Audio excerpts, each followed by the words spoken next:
Olá, sejam bem-vindos ao Frente a Frente, que começa agora. Nosso entrevistado, o historiador, pesquisador Geraldo de Magelo. Nosso assunto, no que as eleições municipais podem contribuir para uma nova visão em setores da administração pública, a exemplo de um problema que afeta milhões de brasileiros há anos, a violência, um dos temas que sempre surge no período eleitoral. Professor Magela, é um prazer recebê-lo novamente aqui no programa. E o primeiro questionamento que se faz diante dessa questão da violência é como o senhor avalia a concepção atual do enfrentamento à violência no país. Gorete, quero agradecer mais uma vez o seu convite para vir à TV Assembleia. Em todas as eleições, um tema recorrente é o tema da segurança, né? A segurança pública, seja a eleição municipal, como é o caso, ou as eleições gerais, para governador e presidente da República. E esse tema, aparentemente, passa a ser um tema que não é do encaixe da esfera, né? Da esfera municipal, mas se nós analisarmos com bastante atenção, ele tem tudo a ver com as ações do município. A partir do momento que o município exerce a condição de estruturar as políticas públicas para garantir os direitos das crianças, de jovens e adolescentes e, sobretudo, a violência contra as mulheres e contra as crianças também, na prevenção, esse trabalho é um trabalho fundamental para se estruturar políticas de segurança pública.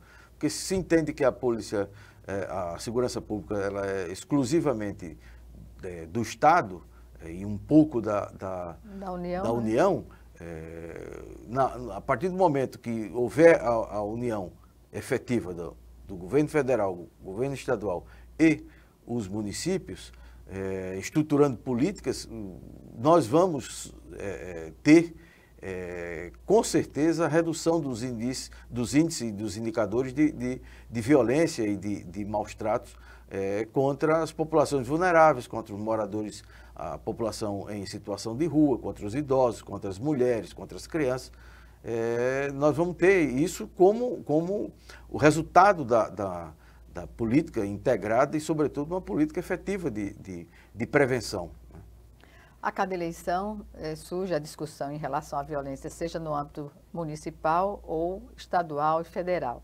Eu perguntaria ao senhor, em relação, nesse contexto, a concepção de ofertar um serviço, seja do município, do estado ou União. No caso do município, seriam as guardas municipais, né, que poderiam ser ampliadas para atender alguma mudança ou democratização da segurança pública como um todo no país. Como o senhor vê essa questão? Olha, eu vejo sempre com muito restrição a ação concreta das guardas municipais como instrumento uma espécie de polícia municipal. Sempre a guarda municipal, é muito raro numa administração municipal que a guarda, onde existe guarda municipal, ela não ser usada politicamente como instrumento de poder do mandatário, do prefeito. Na hora que nós tivermos uma guarda municipal, como pode ser Maceió, pode ser qualquer outra cidade do estado ou de outros estados, que essa guarda municipal cumpra a sua função, por exemplo, dar segurança aos postos de saúde, às escolas, às praças, ao que chama dos próprios públicos, ou seja, dos estabelecimentos públicos no âmbito do município, essa é a função primordial da guarda municipal. A guarda municipal não é para competir com a polícia militar para ver quem faz mais ronda, quem sobe no morro, quem desce a grota, quem vai na beira da lagoa e bate e espanca. Esse não é o papel, nem foi para isso que a Guarda Municipal, as guardas municipais foram criadas, né? Elas foram criadas com esse objetivo, de prestar segurança aos equipamentos públicos do município, né? Mas há quem defenda essa teoria de que as guardas municipais poderiam atuar também de forma coercitiva. Então, na sua avaliação, isso é uma questão já pacificada no sentido de não dar certo, de não se viabilizar uma ação policial com a participação da guarda no estilo convencional, digamos, que se aplica com a polícia militar e a polícia civil. Não deu certo, nem vai dar certo. Ela vai virar um instrumento, como tem sido um instrumento de repressão, de uso eleitoral de determinados vereadores, de determinados deputados, de determinados prefeitos, ou o conjunto deles, como um ambiente, uma instância do município, que age para reprimir as populações vulneráveis e, sobretudo, os pobres, que estão na periferia da cidade.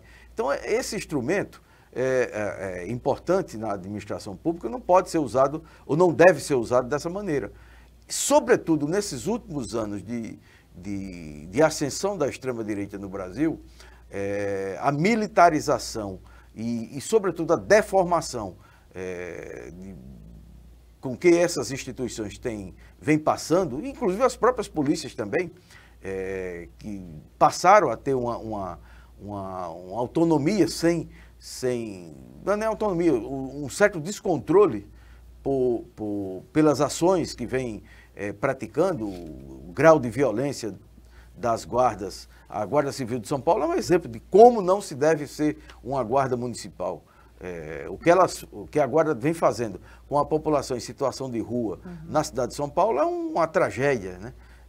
Não faz muito tempo, a Guarda Municipal aqui de Maceió, com os ambulantes lá na Ponta Verde, arrastando os ambulantes, batendo em mulheres, destruindo os carrinhos dos ambulantes. Então, esse tipo de ação, essa não é a ação que uma guarda municipal de uma cidade civilizada, com um governo civilizado e democrático, pode agir. Ela age porque esse é o arbítrio e, normalmente, quem comanda as guardas para esse tipo de função tem essa cabeça, a cabeça da violência e a cabeça da transgressão. Mas para a função correta da Guarda Municipal, que é a preservação do patrimônio público, da convivência, como um apoio a uma ação que não caberia a ela, como o senhor tem colocado. Mas é possível viabilizar um trabalho da Guarda Municipal de maneira tal que nós tenhamos uma diminuição nos casos de violência? A partir do momento que tenha uma formação, se formem os guardas municipais, mesmo os que já estão em atividade, que passe por curso de formação de direitos humanos, do próprio direito penal, do direito civil, do direito constitucional, da ação de cidadania deles como agente de segurança do município e como funcionários públicos. Que ele entenda que o cidadão que mora na rua, que vive na rua, ele não é um cidadão de terceira, de quarta ou de quinta categoria. Ele não é um lixo humano que está lá para ser arrastado e espancado a qualquer pretexto. Muito pelo contrário. Se a Guarda Municipal, de qualquer cidade, se ela entender que a circunstância que levou, ou que levam as pessoas a viverem na rua por falta de alternativa ou por qualquer outro problema, ou dependência química, ou qualquer outro desajuste que teve na família, que largou a família, ou separações, etc., ou que teve dificuldades no trabalho e não conseguiu mais se reencontrar como profissional e acabou não tendo renda e foi morar na rua. Então, você tem muitas circunstâncias para analisar que um guarda civil bem capacitado, ele vai entender que a fila que populações em situação de rua estão esperando o pão, o lanche ofertado lá por uma igreja, seja evangélica, seja católica, seja de que for, ou um clube, ou um grupo de pessoas, ou de espíritas, que vão distribuir sopa, comida para a população de rua. Essas pessoas que estão distribuindo e os que estão recebendo são cidadãos, são pessoas. Em última instância, se ele não quiser observar nenhuma dessas outras, nessas outras perspectivas, ele pode entender que aquilo ali, se ele é cristão, ele tem que entender que aquela pessoa ali é um cristão, que está necessitando do apoio ou do Estado ou da sociedade. Então, é claro que o trabalho da Guarda Municipal, esse trabalho, ele pode ser bem-sucedido na redução da criminalidade, uma vez que ela pode agir dentro do que a Constituição, estabelece, né? O que fazer em relação à falta de guardas municipais dentro desse contexto? Olha, o que precisa ter, por exemplo, as entidades de defesa de direitos humanos, de todas as áreas, da criança, do adolescente, de idosos, o Ministério Público, estadual, federal, exigir o cumprimento da lei e controlar as ações do Estado. No caso, a Guarda Civil, ou as guardas civis nos municípios que tem. Então, na hora que você tem esse controle e exigir de que tenha corregedorias autônomas, que você tenha ouvidorias autônomas, com mandato, com independência, para controlar os excessos que eventualmente ocorrem na instituição. Então, a partir do momento que você tem esse conjunto de ações, que já teve no passado, não estamos falando de coisa tão distante, o governo Mário Covas é um belo exemplo de como as ouvidorias, não só a ouvidoria de polícia, como a ouvidoria penitenciária e nas outras áreas do estado de São Paulo, funcionaram muito bem as ouvidorias. Em muitos outros estados, em Pernambuco, por exemplo, mas com um certo tempo essas ouvidorias e esses mecanismos de controle social, eles foram se perdendo. E nesses últimos anos, ou seja, nessa última década, essa área foi completamente abandonada e entrou no controle da extrema-direita essas ações, porque esse é o ambiente ideal para a extrema-direita se fortalecer e se dizer presente na sociedade, que é com a violência. É o uso indiscriminado da violência, seja na Guarda Municipal, seja na Polícia Civil, Militar, etc. Como foi também na própria Polícia Federal durante o período do Bolsonaro. Pois bem, diante dessa questão, como o senhor acha que a sociedade acompanha essa situação? Olha, há uma crise na nossa sociedade atualmente, porque se banalizou tanto a violência que ou pelo menos não tem tido uma reação como alguns anos atrás você tinha das instituições na sociedade. Por exemplo, a ação do Ministério Público, dos Ministérios Públicos, que é fundamental porque, sobretudo do Ministério Público Estadual, que ele é o órgão que controla as polícias. Se ele não age efetivamente e que de fato não tem agido corretamente e incisivamente para coibir a violência, a transgressão das corporações militares e das próprias guardas municipais, nós vamos ficar nesse estado que nós nos encontramos, onde eventualmente um caso é punido, é levantado e é discutido sobre a situação de um agente que agiu com uma certa violência, etc. Mas, de um modo geral, você não tem uma política de controle externo das corporações. Não há, efetivamente não há. Criar mecanismos de financiamento específico para o setor, também em questões relacionadas ao entendimento de direitos humanos, seria uma saída para se buscar essa relação de polícia e sociedade, algo mais, digamos, mais em paz, digamos assim. Aonde foi aplicado corretamente, funcionou. As polícias comunitárias, as polícias de aproximação, tem os mais variados nomes. Onde se instalou polícias nas comunidades, que tratou a comunidade com respeito e mediou os conflitos, pequenos conflitos, que se transformam em grandes conflitos nas comunidades, tem funcionado. No Japão, nos Estados Unidos e no Benedito Bentes, em parte do Benedito Bentes, quando você tinha lá a base comunitária da polícia, funcionou muito bem. É um bom exemplo. Patrulhamento do bairro, não é?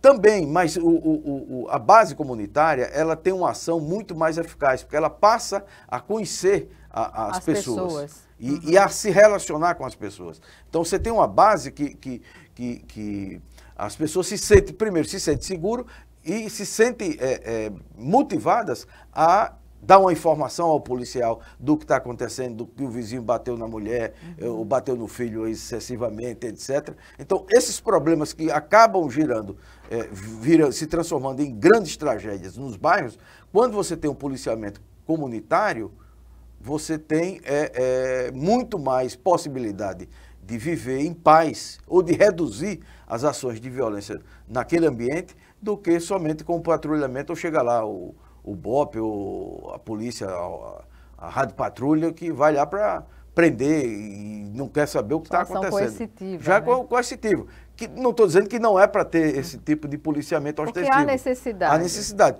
Mas na comunidade, as comunidades que tiveram o trabalho, bases comunitárias, repito, com os mais variados nomes, essas comunidades em todos os lugares do mundo, dos mais conflituosos aos menos, esse trabalho surtiu efeito positivo. Pois é, mediando conflitos na comunidade, a proximidade se estabelece com a confiança da comunidade ao agente do Estado ou do município, né? O Rio de Janeiro, eu presenciei a UPP, no início da UPP, no Morro da Piedade, no Santa Teresa, no Rio, e no Morro da Santa Marta, o trabalho desenvolvido pela polícia naquela região. E havia uma integração. O que depois deu problema não foi em função do trabalho em si da unidade da UPP. O que deu problema foi o problema do comando do governo do Estado, da polícia, etc. E não ter oferecido as melhores condições para se manter o trabalho das unidades de polícia nas comunidades. Aqui em Maceió, no Benedito Bentes, por exemplo, os indicadores da época, quando eu estava na ouvidoria e outros locais, no Conselho Estadual de Direitos Humanos, os indicadores eram os melhores possíveis. Eram baixos índices de violência nos bairros que tinha polícia comunitária. Então, esse trabalho é um trabalho fundamental. Agora, esse trabalho, ele não é o trabalho da polícia que agrade, por exemplo, a quem é formado para a guerra, para bomba e porrada. Enfrentamento, né? Para bomba e porrada, que o cara sai de casa já com adrenalina para pegar o primeiro que aparecer na frente. A polícia do bairro é uma outra concepção, é um outro mundo dentro da polícia. Como foi também o Centro de Gerenciamento de Crise. Alagoas foi um exemplo nacional e internacional de mediação de conflito dessa polícia. Como uma polícia que é violenta, como uma polícia que consegue estruturar um núcleo que vira excelência do Estado e passa a ser referência nacional e internacionalmente. A partir da formação. Se começou a formar aqueles policiais com essa filosofia da defesa dos direitos e da mediação do conflito, o conflito não era para ser expandido, o conflito era para ser, no mínimo, atenuado, reduzido, ao ponto de não explodir numa violência indiscriminada. Então, esses conflitos, aqui em Alagoas, o Centro de Gerenciamento de Crise, eu participei de mais de 200 mediações de conflito, junto com o grupo da polícia, sem nenhum tipo de problema. Pois é, evita homicídios e o recrutamento de jovens, inclusive para o crime, né? Exatamente. Nós vamos chamar agora o nosso primeiro intervalo e o Frente a Frente volta em 1 minuto. Até já.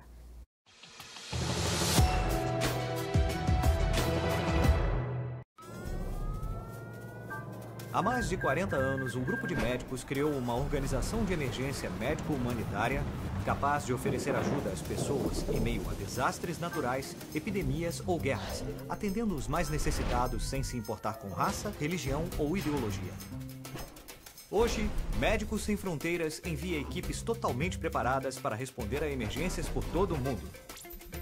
Nossos profissionais são financiados por pessoas como você e eu. Conheça-nos, participe, apoie, porque juntos chegamos mais longe.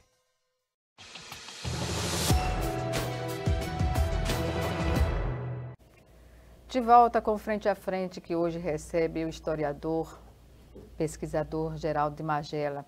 O nosso assunto permeia as eleições municipais deste ano, né? São assuntos que estão presentes em qualquer debate, como a segurança pública, sobre a violência. E eu queria fazer um parêntese aqui, professor, para a gente falar sobre os componentes eleitorais este ano. Nós temos, por exemplo, 78,6% do número de eleitos menores de 18 anos. O que isso vislumbra para quem avalia o processo eleitoral? Os jovens hoje que estão dentro de uma realidade cibernética, eu diria assim, poucos estão envolvidos no acompanhamento da política propriamente dita, mas muitos estão participando, não é? A participação se dá de maneira efetiva dos jovens. E o que é que se espera de uma eleição com esse quadro? Eu fico até sem conseguir identificar que tipo de participação tem essa juventude, né?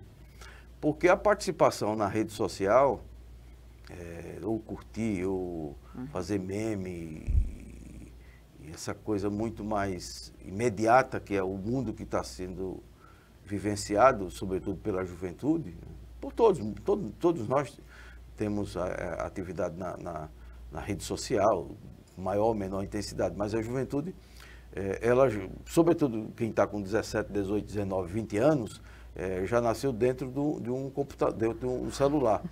Então, foi gestado dentro do celular. Então, o sujeito participa. É o que se espera dessa faixa do eleitorado. Né? Dando algum tipo de opinião o que precisa mensurar é a qualidade dessa opinião, né? Porque o fato de participar, de dar uma opinião sobre um candidato ou outro, ou curtir um meme, etc., e transformar isso numa participação política, eu pessoalmente acho que isso é muito pouco para o que se tem a fazer, e sobretudo para o que se chama de participação política, né? Na faixa de 18 anos, isso é um levantamento que foi feito recentemente e que coloca as mulheres, com predominância de mulheres, na faixa dos 17 anos.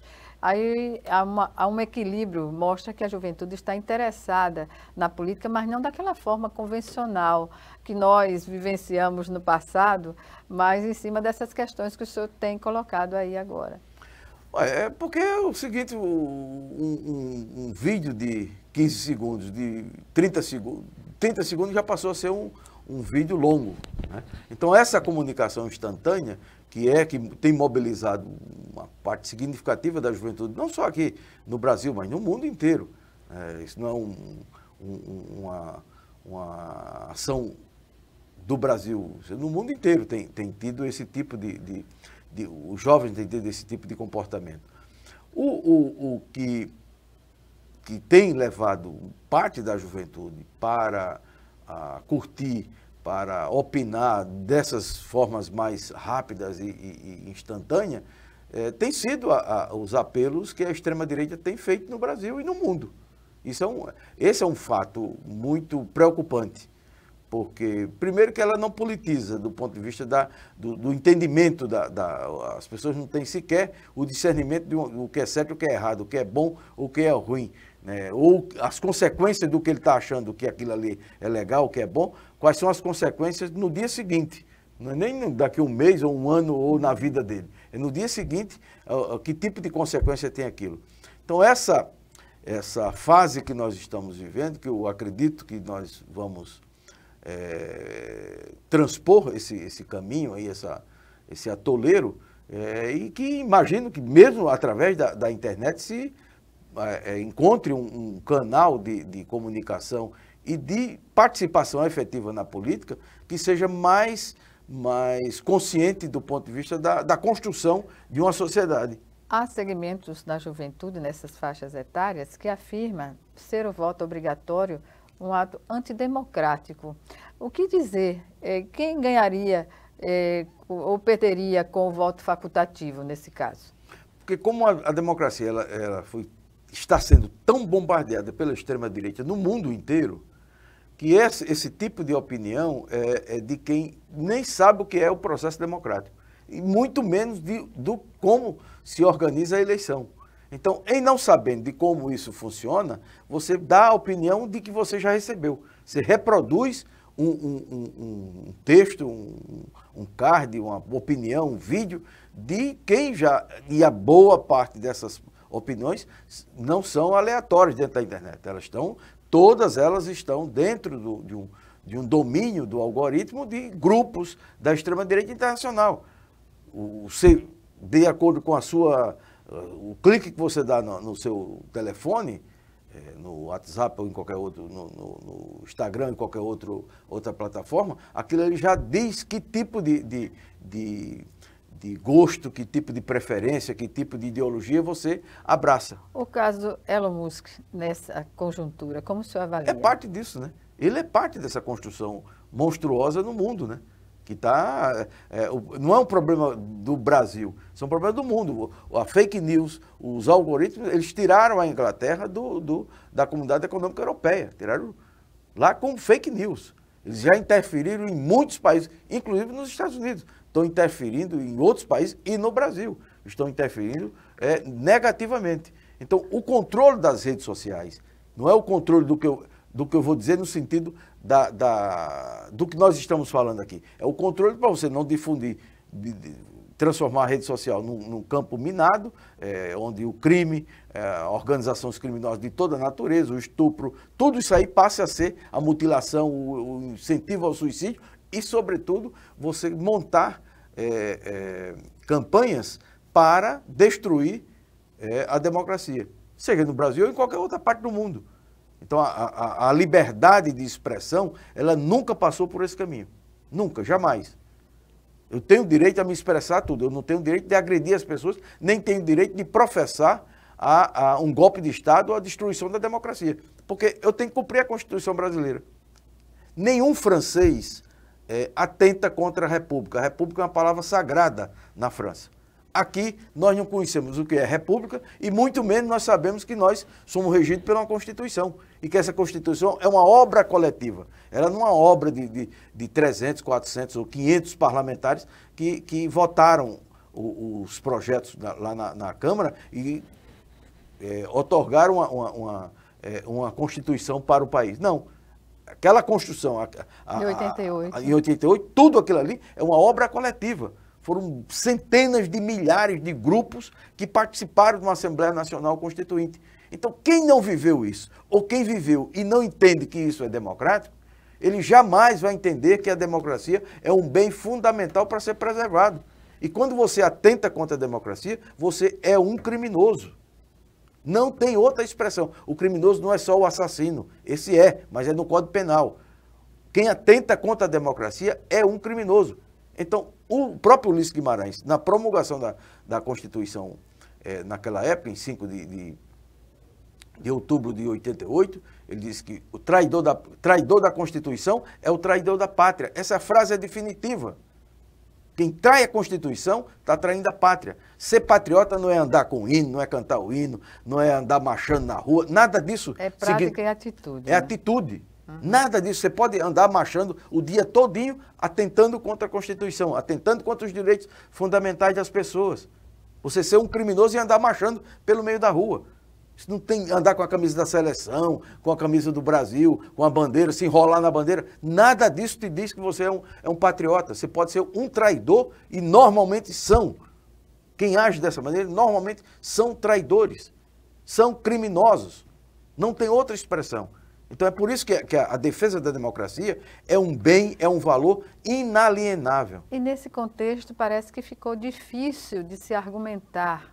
A briga, a confusão sempre tem feito parte das discussões. Isso é terrível, não é, professor? É porque isso quando polarizou da forma que está polarizado o Brasil, e não é só o Brasil, os Estados Unidos, tá a demonstração concreta, porque a gente olha só para o Brasil como se o Brasil fosse o único país do mundo que está polarizado. Não, na Argentina está polarizado, então, porque a extrema-direita polarizou. As redes sociais, elas tomaram uma dimensão que o pensamento de esquerda, o pensamento democrático, um pensamento progressista jamais imaginou que pudesse tomar essa dimensão.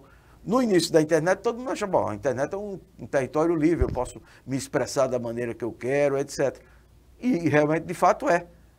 Contanto que você não transforme esse espaço fantástico que é a internet num instrumento de prática criminosa, de disseminação de fake, de disseminação de todo tipo de com a maledicência. inteligência artificial, a coisa fica sem controle. Né? E a humanidade vai estar em xeque, né? A inteligência artificial ou controla ou a humanidade entra em xeque. É isso. Vamos chamar... E não é em choque, não, é em xeque mesmo. É em xeque. Pois bem, vamos chamar agora o nosso segundo e último intervalo. E já estaremos de volta.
De volta com Frente a Frente, que hoje recebe o historiador, pesquisador Geraldo de Magela.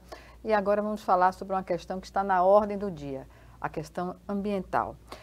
Professor Magela, a questão ambiental no Brasil, essas queimadas que praticamente em todo o país, o que sugere esse acontecimento, no seu entendimento?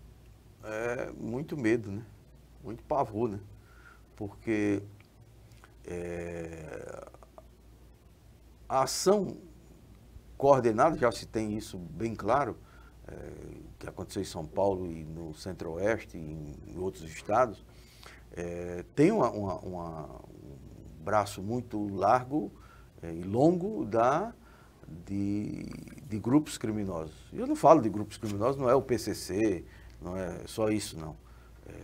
Tem um mundo de interesses que estão em jogo e que a Polícia Federal, segundo se tem noticiado, está investigando já 50 ou 60 casos de prisões e indiciamentos. Mas o que vem sendo discutido nos últimos anos, e que não foi posto em prática nem no Brasil e em muitas partes do mundo, o resultado que os cientistas estavam prevendo para daqui a 10, 15 anos, já começaram a aparecer de forma muito brusca, né? O aquecimento, as mudanças climáticas é uma realidade que foi negada pelo Trump, por exemplo, há 5 anos atrás, 6 anos atrás, quando se retirou do Acordo de Paris. E os Estados Unidos não assinou. Então, essa discussão, eu estou falando de 5, mas de 15 anos atrás, de 10 anos atrás, quando os cientistas e os ambientalistas já sinalizavam com a perspectiva, e já com o aquecimento global, e já 15, 20 anos atrás, não se levou em consideração como um fato grave. Mesmo agora, diante de todos esses problemas. Portugal está ardendo em chama, o Brasil está, a Bolívia e várias partes do mundo, na Europa e na América. Aquecendo o planeta. Está aquecendo o planeta, você está com problemas nos dois extremos, tanto no norte como no sul, na Antártida e lá no Polo Norte, você está com problemas sérios de geleiras se descongelando, etc., que vai dar problemas sérios e que não há nenhuma perspectiva de mudança ou de paralisar a ação que não seja a médio e longo prazo. Mas o médio e longo prazo tem que começar agora. Ainda que a Terra fosse Quadrada, aliás, plana, né? Mesmo sendo plana, ela ia arder em chamas, né? Como ardeu no ano passado, 2, 3, 4 anos atrás. Então, essa discussão, ela é uma discussão que não é periférica para o IBAMA, o Instituto Chico Mendes, o IMA aqui em Alagoas. ICMBio. Isso é ou tem uma política nacional que envolva os municípios, que envolva as empresas, os pecuaristas, o tal do agro e o não agro. E se confirmando que é criminal... Aí é cadeia, né? Mas a legislação sofreu reveses há pouco... A semana passada, o Congresso Nacional não se deu conta, como ele tem o domínio majoritariamente a extrema-direita comanda o Congresso Nacional, estava aprovando, a boiada estava passando a semana passada, 2 semanas atrás. Então, essas consequências para o agro, por exemplo, o agro que exporta e tal, vai ter problema. As cidades vão ter problema no abastecimento de água. O Rio de Janeiro está tendo problema hoje já. Nunca aconteceu isso no país. Você vai tendo esse São Paulo, que passou por uma crise há uns 8, 10 anos atrás, se reorganizou, mas agora já está sentindo a perspectiva de ter, no futuro, se não houver chuvas, se não acontecerem chuvas suficientes para normalizar os reservatórios da maior cidade da América, você vai ter problema de abastecimento na cidade como São Paulo. Então, esse não é um problema qualquer. Isso não é um problema qualquer. Diz respeito a todos nós. A Sabesp agora foi privatizada. Aliás, foi entregue a um grupo de investidores, entre eles o trio de donos lá que deram o tombo na loja americana. Eles compraram a Sabesp na Bacia das Almas. O Tarcísio Freitas, com o prefeito de São Paulo, entregou para esse grupo privado. Não tem a menor dúvida. A Sabesp logo, logo vai ser sucateada e logo, logo vai ter problemas no abastecimento de São Paulo, que era uma empresa modelo. Que era uma empresa modelo do México para baixo, a Sabesp era modelo e superavitária, com mais de 3 bilhões de lucros por ano. Ela foi entregue a preço de banana. Com o primeiro problema que acontecer, a solução encontrada vai ser aumento na tarifa. Vão encontrar logo a alternativa, aumentar a tarifa. Então, essas questões ambientais do aquecimento global, elas não são questões pontuais, mas são questões, no caso do Brasil, que envolve os 3 níveis de poder, mas também envolve muito a sociedade e o empresariado. Mobilidade urbana, que é um tema muito comum também em época eleitoral, nos debates. O que dizer da mobilidade urbana no Brasil? Em Alagoas. Esse é um dos grandes problemas também, né? Uhum. O consumo de combustível fóssil nos ônibus, na cidade como São Paulo, Rio, etc. Uhum. Então, ou muda essa matriz energética, ou nós estamos ferrados mesmo. Então, tudo isso só contribui para o aquecimento global. Então, São Paulo tem mais de 14 mil... negligência institucionalizada quase que em relação a essa questão do aquecimento global. É um misto de tudo. Você tem negligência bem definida, você tem a incompreensão, você tem a descrença e tem a ignorância. Quando você junta tudo isso aí, o resultado é o que nós estamos vivendo. O conjunto da ópera é isso aí, no meu entendimento. Porque na hora que você... O que o Brasil está passando agora, em quase 2 anos do governo Lula, é exatamente o que o Bolsonaro disse. Não vou fazer concurso para o IBAMA, para o ICMBio, ninguém vai ser multado, vamos acabar, são 29 bilhões de multas que quem foi multado não vai pagar, etc. Então você desmontou. Respinga no atual governo. Agora, você não tem mais, as pessoas se aposentaram, outros foram embora, outros estão desmotivados. Então você desmontou toda a estrutura, que já não era uma grande estrutura, para o tipo de trabalho dessa área, e você hoje tem problemas na fiscalização, problemas de técnico de toda a natureza. Basta você pegar o que é o ICMBio de Maceió, de Alagoas, e o IBAMA de Alagoas. Quantos funcionários tem? Qual foi o último concurso que aconteceu aqui nos 2 órgãos? Então, essa é uma realidade. Um técnico, ao multar o tal do ex-ministro do Turismo, aqui no litoral norte de Alagoas, o que é que aconteceu com ele? Transferiram. Foi perseguido. E era um técnico especializadíssimo. A alternativa que ele encontrou foi fazer mais curso na Europa, está estudando lá. A realidade é que o problema surgiu e não há contingente suficiente para dar solução, né? As prefeituras não têm. Pode pegar as prefeituras de Alagoas. Maceió é uma piada, mas pega dos outros municípios. O que é a Secretaria de Meio Ambiente de Anadia, de Maribondo, de Satuba, de Coqueiro Seco, de Delmiro Gouveia, mesmo a de Arapiraca? É muito incipiente. Não tem como enfrentar um problema desse se tudo isso não estiver dentro de uma política de emergencial do Estado, vinculado às discussões nacionais. Sem isso, não há como se salvar. Um vai ficar colocando a culpa do outro. E quando você pega a estrutura, quem participou de órgão público, que foi secretário, foi diretor disso ou daquilo, o cara sabe imediatamente quantos funcionários você tem aí. E que tipo de funcionários você tem na Secretaria do Meio Ambiente de Maceió, por exemplo? Ou de qualquer outro município. É muito basta pouco. Ver o que aconteceu na Braskem e não uma manifestação nesse sentido. Você tem funcionários dedicados, tem funcionários abnegados, tem esforçados, mas você não tem mais do que isso. Não tem planejamento. Não tem planejamento, não tem recurso, não tem orçamento, não tem nada. Não tem uma política que defina. Então, essa política que o Brasil está sendo cobrado do governo federal para que apresente uma política, e tem que apresentar, de um jeito ou do outro, o governo Lula vai ter que apresentar. Mas essa política federal, ela só vai ter sucesso, só terá sucesso com a integração com os estados e com os municípios. Mas e isso é um convencimento. Primeiro, o convencimento político. Primeiro, o convencimento político. Porque a desregulamentação, ela tem que ser apagada e reestruturar.